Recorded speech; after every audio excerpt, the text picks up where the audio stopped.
Olá, colegas, boa tarde. Eu sou o Mauro Vinícius, né? Vou estar sendo aí o novo professor de matemática com vocês. Vou estar iniciando o meu trabalho com vocês hoje, né? No dia 17/3, com essas aulas de matemática. Tudo bem? Essas aulas aí para o 8º e 9º ano. Eu vou estar disponibilizando para vocês ao final dessa aula essa aula gravada, né, junto com esses slides também. Eu vou estar disponibilizando no nosso grupo do WhatsApp os links para vocês terem acesso, tudo bem? Espero que vocês estejam bem, espero que todos vocês estejam se cuidando, tá bom, gente, diante dessa situação que estamos, tá? Desejo aí uma boa aula a todos e espero que vocês aproveitem. Junto com esses slides também, vale lembrar que vai junto as atividades que vocês precisam fazer. Então, ao final dos slides, tem tudo explicadinho lá para os alunos que têm a apostila, quais as páginas, né? E para os alunos que não possuem ainda esse material, eu disponibilizo lá também algumas atividades para que sejam feitas, tá bom? O nosso conteúdo dessa semana será conjuntos e potências, certo? E eu só peço para vocês um pouquinho de paciência, caso o outro professor já tenha iniciado esse conteúdo. Eu procurei tratar de uma forma bem rápida aqui, porque eu sei que esse assunto você já deve estar um pouco cansado, tudo bem? Então, a gente tem aí a representação dos conjuntos numéricos, certo? Que seria aí apenas quando eu determino, né, quando eu delimito uma quantidade determinada de números para um dado conjunto. Eu posso chamar esse conjunto ou de A ou de B, tudo bem? Nesse exemplo aí eu chamo o conjunto A os meus números dentro do círculo em vermelho e o meu conjunto B os meus números dentro do círculo em azul, certo? Eu tenho alguns símbolos, né? O símbolo aí de intersecção, que seria esse U para baixo, e união, esse U para cima de conjuntos. A intersecção é quando eu tenho elementos que estão dentro, tanto em um conjunto como em outro. Olha para esse exemplo aqui, ó. Eu tenho aqui dois conjuntos que estão relacionados por os elementos são pessoas, certo? E eu tenho pessoas que compõem os dois conjuntos, essas pessoas aqui, ó. Então, essas pessoas fazem parte aí de uma área de intersecção. A intersecção é representada por esse símbolo aqui, essa ferradurazinha virada para baixo, tudo bem? Sendo que eu posso ter também uma intersecção sem nada. Olha aqui, ó. Uma intersecção onde significa que esse conjunto das maçãs e esse conjunto aqui de alguns outros artigos não possuem elementos em comum um com o outro, tudo bem? Além do mais, eu tenho esse símbolo de união. O símbolo de união, por exemplo, aqui, ó, seria se eu criasse um conjunto C que contém todos os números. 1, 2, 3, 4, 5, até o 9, certo? De forma que esse conjunto com os meus números de 1 a 9, o conjunto C, se eu quiser escrever isso de uma forma matemática, eu tenho que o conjunto C é igual ao conjunto A, união B. Ou seja, no meu conjunto C eu tenho tanto os elementos de A quanto os elementos de B. Tudo bem? E essa representação aqui a gente chama muito de representação de Venn, diagrama de Venn. Tudo bem? Se o conjunto ele não tiver elemento nenhum, eu vou chamar ele de vazio. E represento por esse símbolo, um círculozinho cortado ao meio. Tudo bem? Esses conjuntos, e aí vamos estender esse assunto aos números, certo? Vamos começar com os números naturais e os números inteiros. Os números naturais são todos os valores, né, que são positivos, incluindo também o zero, ou seja, 0, 1, 2, 3. Os números naturais são representados por esse símbolo, que é a letra N, ok? E os números inteiros são representados aí pela letra Z, certo? De forma que o conjunto dos meus números inteiros já vai incluir também os valores negativos, o valor zero e valores positivos, tudo bem? Então, olhando para esse quadro aqui, ó, em azul, já que a gente utilizou o azul aqui para o conjunto dos números naturais, a gente pode selecionar aqui dentro desse quadrado todos os números que são naturais, ou seja, todos os números que são positivos, incluindo também o número zero, tudo bem? E podemos selecionar ainda o conjunto dos números inteiros, que são valores positivos, negativos, o zero, ok? Então, o número 10, por exemplo, que antes era um valor que estava contido no conjunto dos números naturais, ele também está contido no conjunto dos números inteiros. Assim como o 150, o 500, o 900, todos esses, incluindo o zero também, que são positivos, estão incluídos também no conjunto dos números inteiros. Só que, além disso, o conjunto dos números inteiros também engloba os números negativos, que não está no conjunto dos números naturais. Tudo bem?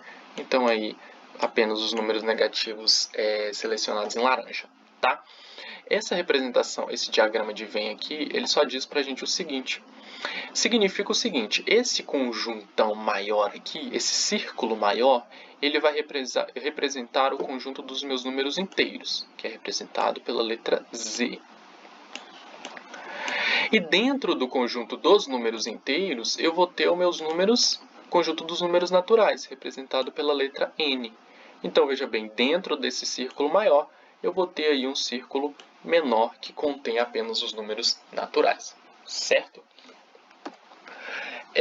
Seguindo, temos os números racionais e irracionais. Os racionais, representado pela letra Q, tudo bem? São frações entre números inteiros, ou seja, 2 sobre 5, outro exemplo, 7 sobre 3, tá? Frações de números naturais, inteiros, tudo bem? E os números irracionais são números decimais não exatos e nem dízimas periódicas. Veja bem, vamos começar a falar das dízimas periódicas. Essas dízimas periódicas, são quando eu tenho vários números iguais após a vírgula. Esses números eles podem ser iguais mesmo, 3, 3, 3, ou eles podem estar em unidades, assim, certo? Em conjuntos não, em duplas, 12, 12. Então, essas repetições podem acontecer dessa forma. Esses números que se repetem nessas dízimas periódicas e os números decimais não exatos, eles não fazem parte aí dos conjuntos dos números irracionais. Os números irracionais são aí o exemplo do nosso número π, 3,1414, assim sucessivamente. De forma que as casas decimais aqui do meu número π são valores infinitos, ok? Esses valores infinitos vão fazer com que eu tenha aí o meu número irracional π, tá? Eu posso ter ainda os meus números naturais, tudo bem, representado pela letra N, onde comporta todos os números positivos, incluindo também o zero, tá? Aqui representado na reta numérica, ok? Então, seria só a parte direita da nossa reta, possuindo seus sucessores, seus antecessores, sabemos que sucessor que vem depois, antecessor que vem antes, tá? Eu gostaria de contar uma historinha do número zero para vocês apenas aqui, certo? O número zero ele foi introduzido, né, essa noção do nada, né, do não ter nada, então eu tenho zero, por exemplo, ela foi introduzida aí, provavelmente, de acordo com essa fonte, aproximadamente no século X, por um árabe, tá? Muhammad ibn Almad, né? Esse texto de baixo aí é uma referenciazinha de onde eu tirei essa informação, tá? Esse cara, ele falava o seguinte, que toda vez que eu iria realizar uma conta e que eu tivesse que representar o nada, eu colocaria um círculo vazio para guardar o lugar. Então eu saberia que aonde tem aquele círculo vazio é que significa que não existe nada. Então essa noção ela foi se desenvolvendo ao longo das histórias, né, e ao longo dos diversos sistemas numéricos que a gente tem, até aí criar essa noção do zero para a gente, que continua sendo ainda um círculo vazio, ok? Aqui eu deixei aí para vocês consultarem, né, caso vocês queiram ler, um mapa mental dos conjuntos numéricos, que é uma ideia mais rápida, tá? Eu peguei isso lá no Vest Mapa Mental. Eles têm um Instagram onde eles postam, né, muitos mapas, e esses mapas aí eles vão introduzir um pouco de cada número, tá? Cada conjunto numérico. Tudo bem? Uma leiturazinha rápida aí, caso vocês queiram fazer depois. Vamos iniciar também um pouco do estudo das nossas potências, né? Sabemos que se não sabemos também, ok, vamos entender que a potência, olhando para cá, ó, ela é escrita dessa forma, onde eu tenho um número que será a minha base, o meu expoente e o meu resultado, que é a minha potência. Eu leio isso daqui da seguinte forma: 5, que é a minha base, elevado ao meu expoente, que é 3, vai ser igual a 125. Então, 5 elevado a 3 é igual a 125. Ou posso falar cubo, tá? 5 elevado ao cubo para o 3, e se eu tivesse o 2, 5 elevado ao quadrado, ok? Aqui em cima eu tenho uma resolução, tudo bem? 2 elevado a 3. Como que eu resolvo isso? Eu vou multiplicar essa base por ela mesma. Olha só, 2 vezes 2 vezes 2, a quantidade de vezes do meu expoente. Quantas vezes eu tenho meu expoente? 3. Então, 2 vezes 2 vezes 2, 3 vezes. Isso vai dar o valor de, ó, 2 vezes 2, 4. 4 vezes 2, 8. Tudo bem? Então, 2 ao cubo é igual a... Desculpa, 2 ao cubo é igual a 8. Aqui nós temos um exemplo, né, de um fractal, uma espécie de fractal. Fractal são algumas figuras, né, que são geradas assim, de forma geométrica. Esse exemplo aqui é o tapete de Sierpinski. Esse tapete, né, essa resolução, vem a partir de potências cuja base é 8. Então, eu começo com 8 igual a 8 elevado a 1, 8 elevado a 2, 8 elevado a 3 e vou gerando essas figuras. Tudo bem?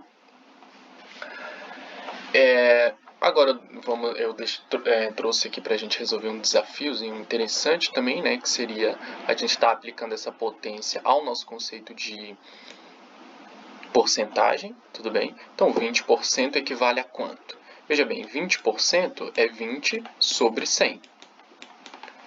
Daí, se lemos 20 dividido por 100. Quando eu elevar isso ao quadrado, veja bem, eu vou ficar com 20 ao quadrado, certo?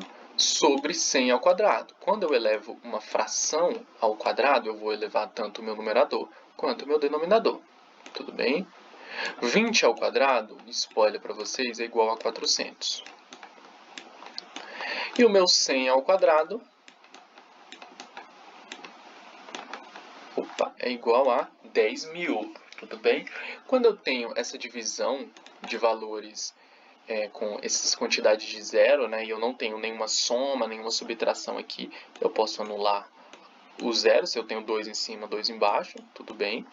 E aí eu fiquei 4 sobre 100. 4 sobre 100 pode ser escrito também na forma de 4%. Tudo bem? Então, a gente sabe aí agora que 20% ao quadrado é igual a 4%. Tudo bem? Daí, então, esse foi o material que eu quis trazer para vocês hoje, tá, gente? Eu não vou gravar esses vídeos muito longos, tá bom? Porque eu sei aí um pouco da dificuldade que é a gente ficar assistindo isso por muito tempo, né, e mantendo essa concentração por muito tempo, mas em compensação eu vou passando poucos exercícios para vocês, mas eu quero manter esses vídeos periódicos e eu gostaria que vocês me dessem uma devolutiva desse material, desse exercício, tá bom? Deixei aí para o 8º e para o 9º ano as páginas específicas da apostila, tá, gente? Não estou passando muitos exercícios, esses exercícios são pequenininhos, tá bom? E para os alunos que não possuem a apostila, para os alunos do 8º ano façam essa atividade e para os alunos do 9º ano façam essa atividade, tá bom? Obrigado aí a atenção de vocês e estou aqui à disposição para as dúvidas, tá? Tchau, tchau.